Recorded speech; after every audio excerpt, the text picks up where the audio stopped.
Accuracy, balance, credibility, यो हो ABC news. म रविन्द्र पौडेल। कार्यक्रम हो अपरेसन बिग न्यूज। सत्य समाचार खोज्ने, तथ्य प्रस्तुत गर्ने र प्रस्तुतिलाई सन्तुलित बनाउने हाम्रो प्रतिज्ञा हो। यही प्रतिज्ञा पूरा गर्ने खरो प्रयास हो अपरेसन बिग न्यूज। जनसरोकारका हरेक विषयलाई हामी बिग न्यूज बनाउँछौँ र हरेक बिग न्यूजको अन्तर्कथा खोज्दै दर्शकका अगाडि अपरेसन गर्छौँ। फरक समाचार र गहिरो समाचार दिने हाम्रो प्रयास निरन्तर जारी छ। दर्शकबिन, विश्वका 100 भन्दा बढी मुलुकहरू अहिले कोरोना भाइरसको संक्रमणसँग जुधिरहेका छन्। अत्यन्त गरिबदेखि अत्यन्तै सम्पन्नशाली तथा कमजोरदेखि शक्तिशाली राष्ट्र सबै कोरोना कहरबाट थलिएका छन्। नेपालमा कोरोना संक्रमण हुनेको संख्या बढेसँगै विगत 7 हप्तादेखि मुलुक पूर्ण रूपमा लकडाउनमा रहेको छ। सानादेखि ठुला उद्योग व्यवसायहरू बन्द अवस्थामा रहेका छन्। सङ्गठित तथा असङ्गठित क्षेत्रका करिब 10 लाख भन्दा बढी व्यक्ति बेरोजगार भइसकेका छन्। विदेशमा कार्यरत 40 लाख जनसङ्ख्या मध्ये 30% रोजगारीका लागि गएकै मुलुकमा बेरोजगार भइसकेका छन् र उनीहरू देश फर्कने आशामा छन्। अमेरिका, अस्ट्रेलिया, युरोप अध्ययन गर्न गएका लाखौं विद्यार्थीहरू पनि यो सङ्कटमा आफ्नै देशमा फर्कने र केही कर्म गरेर जीवन गुजारा गर्ने सोचमा पुगिसकेका छन्। लकडाउनका कारण सरकारको लक्ष्य अनुसारको राजस्व सङ्कलन हुन सकिरहेको छैन। अब देशमै भएका र विदेशमा रहेका युवाहरू देशमै कृषि कर्म गरेर केही तरक्की गर्ने सोचमा पुगिसकेका छन्। आज हामी लकडाउनमा कृषकले उत्पादन गरेका कृषि उपजले बजार पाउन नसकेको अवस्था र कोरोना सङ्कटबाट कृषि क्षेत्र पनि प्रभावित हुन थालेपछि नेपालमा आगामी दिनमा उत्पन्न हुन सक्ने खाद्य सङ्कटका विषयमा अपरेसन गर्नेछौँ कार्यक्रम बिग न्यूजमा। लकडाउनमा कृषकले उत्पादन गरेका कृषि उपजले बजार पाउन नसकेका कारण खेर गइरहेकाले यतिखेर कृषकको आत्मसम्मान र मनोबल बढाउन सरकारले काम गर्नुपर्ने सरकारवालाहरू बताउँछन्। यो समयमा कृषि क्षेत्र जोगाउने नीति सरकारले ल्याउनु पर्ने र आगामी दिनमा पनि विज्ञहरूको परामर्शमा प्रविधिको उच्चतम प्रयोग गर्दै खेती प्रणाली विकास गर्नुपर्ने र कृषि उपज निर्यात बढाउने नीति सहितको आगामी बजेट आउनुपर्ने विज्ञहरूको सुझाव रहेको छ। विश्वव्यापी रूपमा फैलिएको कोरोना संक्रमणका कारण नेपालमा चैत 11 गतेदेखि लकडाउनको स्थिति अहिले पनि यथावत नै छ। लकडाउनकै कारण मुलुकले निकै आर्थिक क्षति बेहोरेको छ।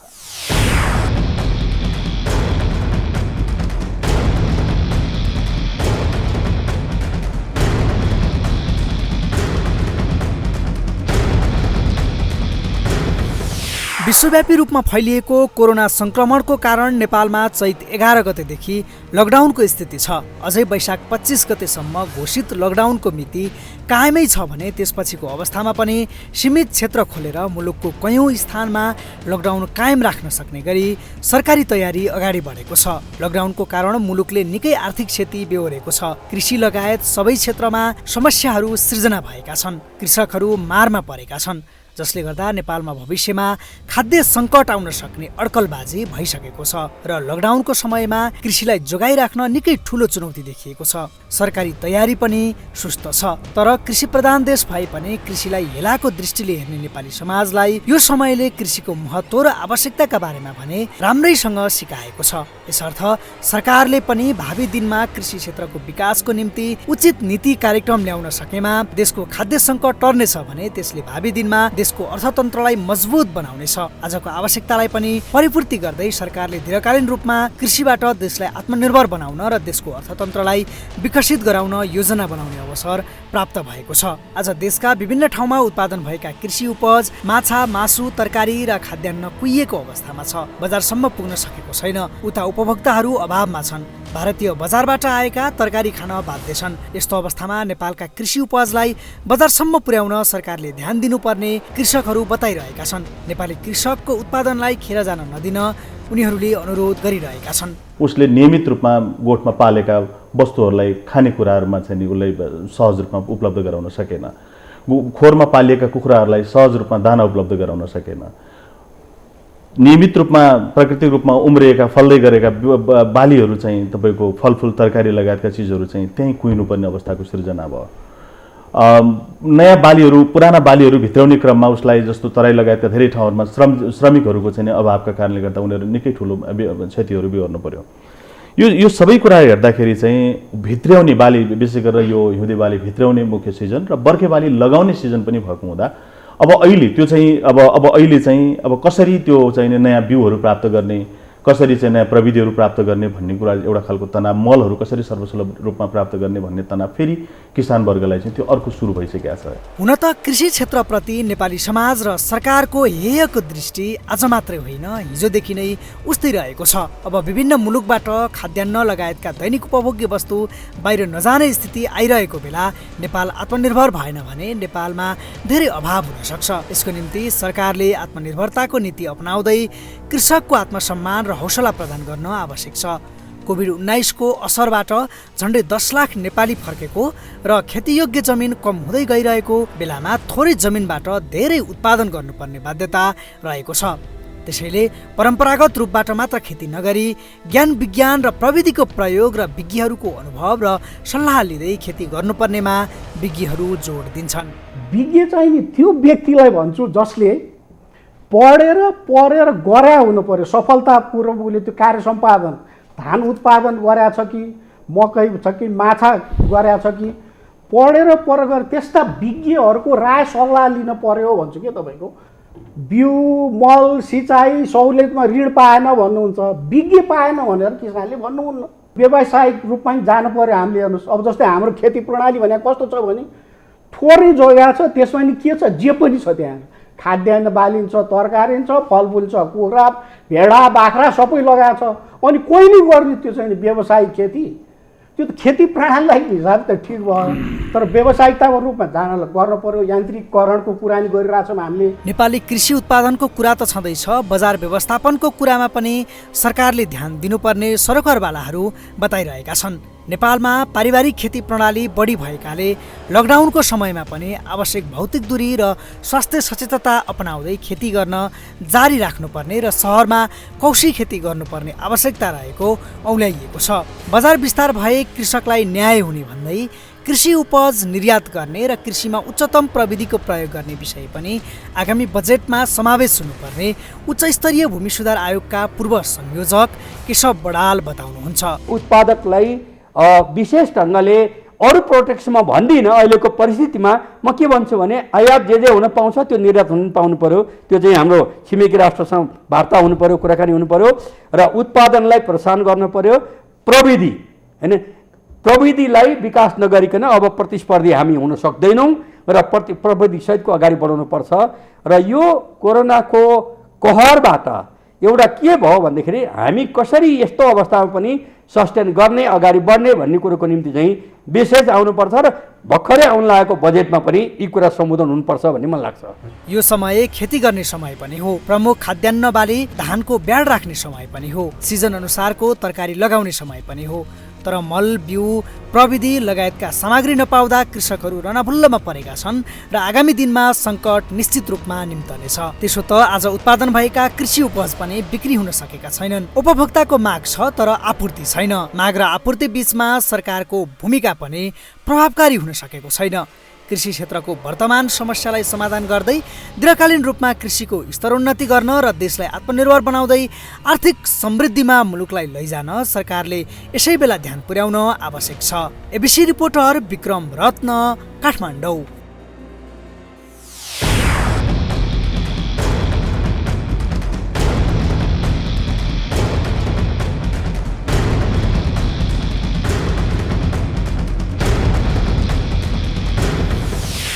दर्शकबिन, यो समय खेती गर्ने र लगाएको बाली भित्र्याउने समय पनि हो। प्रमुख खाद्यान्न बाली धानको बिउ राख्ने समय पनि हो। सिजन अनुसारको तरकारी लगाउने समय पनि हो। तर मल, बिउ, प्रविधि लगायतका सामग्री नपाउँदा कृषकहरू रणभुल्लमा परेका छन् र उत्तिकै कोरोना त्रासको अवस्थामा पनि छन्। सरकारले किसानको मर्का बुझ्नुपर्छ।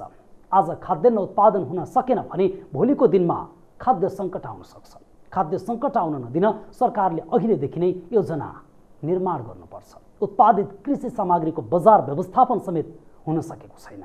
उचित बजार व्यवस्थापन गर्न पनि सरकारले ध्यान पुर्याउनुपर्छ। उत्पादन भएका कृषि उपज पनि बिक्री हुन सकेका छैनन्। उपभोक्ताको माग छ तर आपूर्ति छैन। माग र आपूर्ति बीचमा सरकारको भूमिका पनि प्रभावकारी हुन सकेको छैन।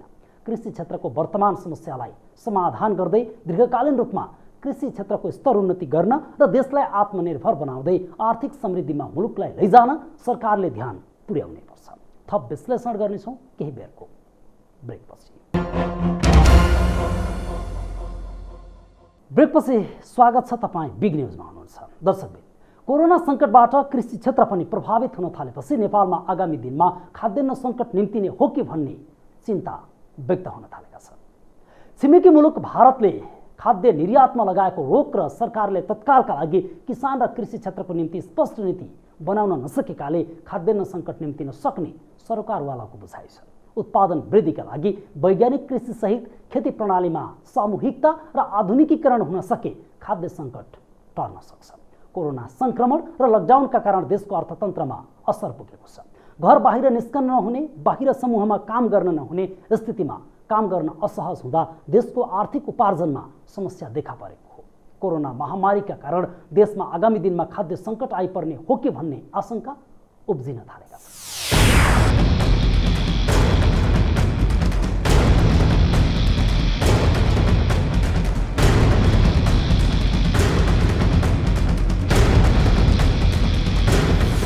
कोरोना सङ्क्रमण र लकडाउनको कारण देशको अर्थतन्त्रमा असर पुगेको छ। घर बाहिर निस्किनु नहुने, बाहिर समूहमा काम गर्न नहुने स्थितिमा काम गर्न असहज हुँदा देशको आर्थिक उपार्जनमा समस्या देखा परेको हो। कोरोना महामारीको कारण देशमा आगामी दिनमा खाद्य सङ्कट आइपर्ने हो कि भन्ने आशंका उब्जिन थालेका छन्। आज विश्वको 2/3 जनसङ्ख्या लकडाउनमा छ। एकातिर कृषि उपज खाद्यान्न उत्पादनमा स्वाभाविक रूपमा कमी आएको छ भने चाँडै बिग्रेर जाने तरकारी लगायतका कृषि उपजले बजार पाएका छैनन्। विभिन्न देशबाट हुने आयात निर्यात कतिपय देशहरूबाट त ठप्प भइसकेको स्थिति छ। भविष्यको खाद्य सङ्कटको अनुमान गर्दै भारत लगायतका देशहरूले देशबाहिर खाद्यान्न निर्यात गर्न बन्द गर्न थालिसकेका छन्। यसले नेपालमा पनि असर पुर्याउने हो कि भन्ने चासो र चिन्ताहरू व्यक्त भएका छन्। निरन्तरको लकडाउनले बजारमा ताजा तरकारी उत्पादित कृषि उपज पुर्याउन सकेको छैन। उत्पादित कृषि उपजले बजार नपाउँदा कृषि कर्म गर्ने किसानहरू उत्साहित छैनन्। अहिले खेती गर्ने सिजन सुरु हुन लागेको र मलखाद बिउ लगायतको समस्यामा खेती गर्न प्रतिकूल हुने हो कि भन्ने स्थिति पनि छ। यद्यपि सरकारले किसान र कृषि मैत्री नीति बनाएमा र उत्पादित सामग्रीले बजार पाएमा भयावह स्थितिको सिर्जना नहुने सरकारवालाहरूको तर्क छ। नेपाल कृषि प्रधान देश भएकाले उत्पादनमा सबै लागे र विदेशबाट पनि यो बेला धेरै युवाहरू फर्किने भएकाले जनशक्तिको कमी नहुँदा श्रम गरे खाद्य सङ्कट टर्ने सरकारवालाहरू बताउँछन्। किसान र कृषिका यावत समस्याहरू भए पनि त्यसको समाधान सरकारले गरे उत्पादन वृद्धि हुने र देश आत्मनिर्भरताको बाटोमा जाने कृषि अभियन्ता उद्धव अधिकारीको भनाइ छ। बजार चाहिन्छ, व्यापारी चाहिन्छ, आफ्नो ठाउँमा छ, तर उहाँहरूले के भने उहाँहरूको बिचमा सरकार हुनु पर्यो क्या। जस्तो म एउटा किसान तपाईँको बिउ खोज्न पनि त्यही दौडिया छ, मल खोज्न पनि त्यही दौडिया छ, पानी लगाउन पनि त्यही दौडिया छ, के कुलो चाहियो भनेर माग गर्न पनि त्यही दौडिया छ, अनि प्रकृतिसँग भिड्न पनि त्यही भिड्नु परेको छ। केही गरी प्रकृतिबाट बचाएर ल्याइहाल्यो भने पनि त्यसबाट बचेको चिज बजारमा लगेर बेच्न पर्यो भने पनि फेरि भिड्न पनि तपाईँको कोसँग भन्दाखेरि त्यहाँ चाहिँ एक खालका सशक्त चाहिने व्यापारीहरूसँग भिड्नु पनि त्यही किसानले परेको छ। सरकार त्यो बिचमा आइदिनु पर्यो। सरकारले 2-3टा कुरामा बिचमा हेर्दै हुन्छ। हेर्नुहोस्, यो जस्तो भनौँ न, यो ऋणको कुरा गर्नुहुन्छ भने हिजो एउटा कृषि विकास बैङ्क सरकारी बैङ्क थियो, वाणिज्य बैङ्कमा रूपान्तरण भयो। बिमा संस्थानले यसलाई बिमाका कार्यक्रमहरू गाउँ गाउँमा लिएर जाने खालका कार्यक्रमहरू बनाउन सक्यो भने स्वाभाविक रूपमा त्यो बाली बिमाले पनि धेरै चाहिने प्राथमिकता पाउँथ्यो। अहिले यस्तो बेलामा किसानहरू धेरै क्षति बेहोर्नु पर्ने अवस्था हुने थिएन, तर बाली बिमा धेरै अगाडि जान सकेका छैन। विभिन्न अन्तर्राष्ट्रिय संस्थाहरूले विश्वमै खाद्य सङ्कट आउन सक्नेतर्फ सजग गराइसकेका छन्। नेपालमा पनि कृषि मन्त्री घनश्याम भुषालले नगरपालिका तथा गाउँपालिका प्रमुख र आम नागरिकलाई सम्बोधन गर्दै खुला पत्र लेख्दै आगामी दिनमा खाद्य सङ्कट आउन सक्ने अवस्थाको बारेमा गम्भीर हुनुपर्ने बताउनु भएको छ। हो, हामीसँग प्रशस्त जग्गा जमिन छ, जनशक्ति पनि होला, तर जनसङ्ख्या वृद्धि भएसँगै खेतीयोग्य भूमि बढ्दैन। थोरै भूमिबाट धेरै फलाउनु पर्ने हुन्छ र त्यसको निम्ति अत्याधुनिक प्रविधिको प्रयोग आवश्यक छ। उन्नत मलखाद बिउ बिजनको आवश्यक छ। यसको व्यवस्था सरकारले गर्न सक्नुपर्छ र व्यवस्थित खेती प्रणालीमा जानुपर्छ। कृषि वैज्ञानिक डाक्टर भोलामान सिंह बस्नेत विज्ञान प्रविधिको प्रयोग गर्दै परम्परागत खेती प्रणाली र आधुनिक खेती प्रणालीको मिश्रणबाट खेती गर्नुपर्ने धारणा राख्नुहुन्छ। यसको साथै प्रमुख खाद्यबाली धान मकै गहुँको उत्पादन वृद्धिमा ध्यान पुर्याउनु पर्ने आवश्यकता रहेको उहाँको भनाइ छ। उत्पादन वृद्धिका लागि मलखाद र बिउको सही छनौटमा ध्यान दिनुपर्ने उहाँले बताउनुभयो। धानमा फेरि मैले भने युरिया मल जुन हाल्छ नि किसानले 60-70% चुहिएर बगेर एमोनिया ग्यास उडेर जान्छ भने अनि धान खेती गर्नलाई चाहिँ नि माटोको उर्वर शक्ति राम्रो हुनुपर्छ भन्ने के छ। अनि त्यो गर्नलाई के रासायनिक मलले माटोको उर्वर शक्ति राम्रो गर्दैन, तर अर्ग्यानिक त्यो जैविक मैले हरियो मल ढैँचा भने त्यसले त माटोको उर्वर शक्ति नआउँछ। त्यसैले त्यो फ्युजन गरेर गयो भने दिगो रूपमा चाहिँ नि उत्पादन बढ्ने, वातावरण मैत्री प्रविधि पनि भयो होइन, बिउको गुणस्तर राम्रो हो, माटोको सोइल हेल्थ पनि राम्रो हो भनेर यी कुराहरू चाहिँ सबै भ्योर आएको कुरा हो। हेर्नु त्यसोमा यस्ता कुराहरू हाम्रो छलफलमा किसानले सोधै फाइदा लिन सक्नु यही प्रविधि हो। त्यस्तो भयो भने यस्ता कार्यक्रमहरू सफल हुन्छ भन्नु खोजेँ मैले। खाद्य सङ्कट टार्नको निम्ति व्यापक खेती र उत्पादन वृद्धिको विकल्प छैन। यसको निम्ति सहरी क्षेत्रमा कौशी खेतीदेखि सानातिना खेतीलाई प्रोत्साहित गर्नुपर्ने र समग्र कृषि क्षेत्रलाई औजार उपकरण आवश्यक रहेको सरकारवालाको भनाइ छ। कृषि अनुसन्धानको दायरालाई पनि फराकिलो बनाउँदै सरकारी लगानी सहितको सामूहिक खेती प्रणाली आवश्यक रहेको नेपालमा कृषि एवं भूमि सुधार बारेका जानकार केशव बडाल बताउनुहुन्छ। कौशी खेती, पारिवारिक खेतीदेखि लिएर र व्यक्तिगत किसानको आफ्नो जमिनको साना किसान खेतीलाई पनि बढावा दिनुपर्ने अवस्था हुन्छ। त्यसपछि ठुला किसानको निम्ति औजार उपकरण सहितको चाहिँ व्यवस्था पनि गर्नुपर्ने हुन्छ। र अर्को भनेको समूहगत रूपमा सहकारी र समूह खेती र अर्को भनेको चाहिँ कम्पनीको रूपमा पनि ठुलो मात्रामा उत्पादन गर्ने कुरामा अगाडि बढाउनु पर्छ। यसको निम्ति दुरुपयोग नहुने गरी, कन्सन्ट्रेसन नहुने गरी र राज्यले गरेको लगानी वास्तविक ठाउँमा पुगोस् र सदुपयोग होस् भन्ने ढङ्गले चाहिँ अगाडि बढाउनुपर्छ। कृषि प्रधान देश नेपालमा खाद्यान्न उत्पादनको प्रचुर सम्भावना छ। यहाँको हावापानी, वातावरण र मौसम खेतीको लागि पर्याप्त छ। तर उत्पादन वृद्धिका लागि हाम्रो परम्परागत कृषि प्रणालीलाई सुधार गर्दै आधुनिक प्रणालीमा जान जरुरी छ। यदि उत्पादन वृद्धिमा जान दिइएन भने र कृषि क्षेत्रमा देखिने समस्या तत्काल समाधान गर्न सकिएन भने भोलि हामीले निश्चित रूपमा खाद्य सङ्कट भोग्नेछौँ। सरकार गम्भीर बन्नु आवश्यक छ। एबिसी रिपोर्टर विक्रम रत्न, काठमाडौँ।